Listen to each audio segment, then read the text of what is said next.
کھنچ کے آتا ہے۔ دوسری چیز استغفار کی کثرت ہے۔ معزز سامعین، معزز خواتین، میری ماں بہنوں بیٹیوں، چونکہ ہماری روزی، ہمارا رزق گناہوں کی وجہ سے بند ہو جاتا ہے، اگر ہم استغفار زیادہ پڑھیں گے تو گناہوں کی رکاوٹیں دور ہو جائیں گی، ہمیں کھلا اور فراخ رزق ملنا شروع ہو جائے گا۔ حضرت حسن بصری رحمۃ اللہ علیہ کے پاس ایک آدمی آیا، عرض کیا کہ حضرت بارش نہیں ہو رہی، قحط سالی ہے، باغات جل گئے، کھیت ویران ہو گئے۔ حضرت نے فرمایا بھائی استغفار پڑھا کرو، بارش ہو جائے گی۔ وہ بندہ چلا گیا۔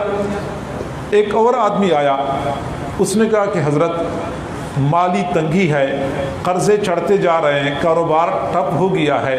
حضرت نے فرمایا بھائی استغفار پڑھا کرو، کاروبار صحیح ہو جائے گا۔ وہ بندہ چلا گیا۔ اگلا بندہ آیا، اس نے کہا حضرت اولاد نہیں ہے، شادی کو اتنے سال ہو چکے ہیں، فرمایا استغفار پڑھا کرو، اللہ اولاد دے دے گا۔ ایک اور بندہ آیا، اس نے کہا کہ حضرت دریاؤں میں پانی تھا، نہروں میں پانی تھا، پانی خشک ہو گیا، قوم پانی کے لیے ترس رہی ہے، کنویں سوکھ گئے، چشمے خشک ہو گئے، پانی نہیں ہے۔ اللہ حضرت حسن بصری نے فرمایا کہ بھائی استغفار پڑھا کرو، نہروں میں پانی آ جائے گا، دریاؤں میں پانی چل پڑے گا، آپ کے خشک دریا دوبارہ تر ہو جائیں گے۔ اور ایک اور بندے نے کہا کہ حضرت باغات ہیں، باغات پھل نہیں دیتے، پھل لگ جاتے ہیں، پھل گر جاتے ہیں، ضائع ہو جاتے ہیں، فرمایا استغفار پڑھا کرو، آپ کے باغات پھل دینا شروع کر دیں گے۔ ایک مرید صاحب بیٹھے ہوئے تھے، کہنے لگے حضرت لگتا یہ ہے کہ آپ کے ہاں تو ہر مسئلے کا حل استغفار ہے، کوئی بندہ کوئی بھی مسئلہ لے کے آتا ہے، آپ کہتے ہیں استغفار پڑھا کرو، استغفار پڑھا کرو۔ تو حضرت نے فرمایا کہ میں نہیں کہتا، قرآن عظیم الشان کہتا ہے۔ حضرت نوح علیہ السلام نے اپنی قوم کو فرمایا فَقُلْتُ اسْتَغْفِرُوا رَبَّكُمْ إِنَّهُ كَانَ غَفَّارًا، میں نے کہا اپنی قوم سے کہ تم استغفار پڑھا کرو، اللہ تعالیٰ مغفرت کرنے والا ہے۔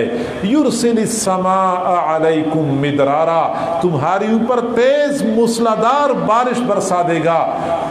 وَيُمْدِدْكُمْ بِأَمْوَالٍ وَبَنِينَ، اللہ تعالیٰ تمہارے اموال میں اضافہ کر دے گا، تمہاری اولاد میں اضافہ کر دے گا۔ وَيَجْعَلْ لَكُمْ جَنَّاتٍ، تمہارے لیے باغات بڑھا دے گا۔ وَيَجْعَلْ لَكُمْ أَنْهَارًا، تمہارے لیے نہروں کا انتظام کر دے گا۔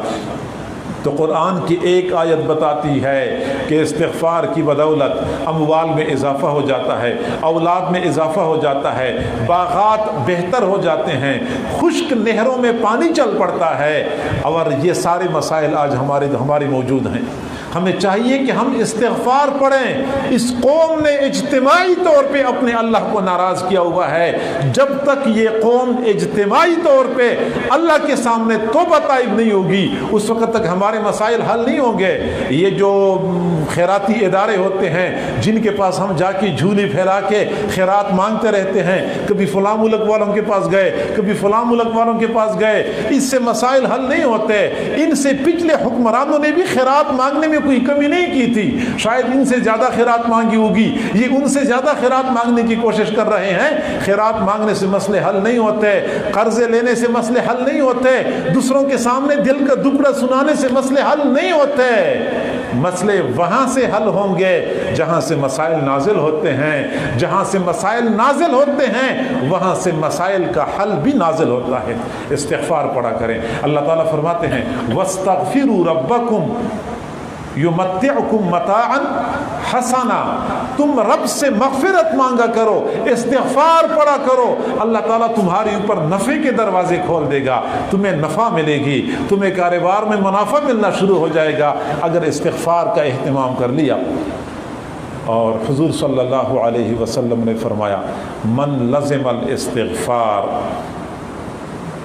جعل اللہ له من كل ضیق مخرجا ومن كل هم فرجا ورزقه من حيث لا يحتسب جو بندہ استغفار کا التزام کرتا ہے، زیادہ استغفار پڑھے۔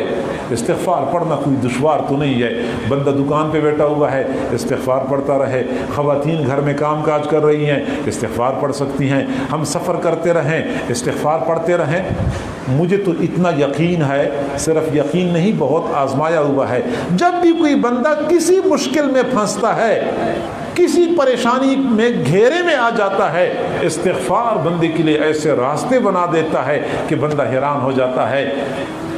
حضور نے فرمایا من لزم الاستغفار، جو بندہ استغفار کا التزام کرے، جعل اللہ لہ من کل ہم فرجا، اللہ تعالی ہر پریشانی سے راحت کا انتظام کر دیتا ہے، ومن کل ضیق مخرجا، ہر تنگی سے نکلنے کا راستہ بنا دیتا ہے، ورزقہ من حیث لا یحتسب، اور ان اطراف سے رزق دیتا ہے جن اطراف سے بندے کا وہم و گمان بھی نہیں ہوتا۔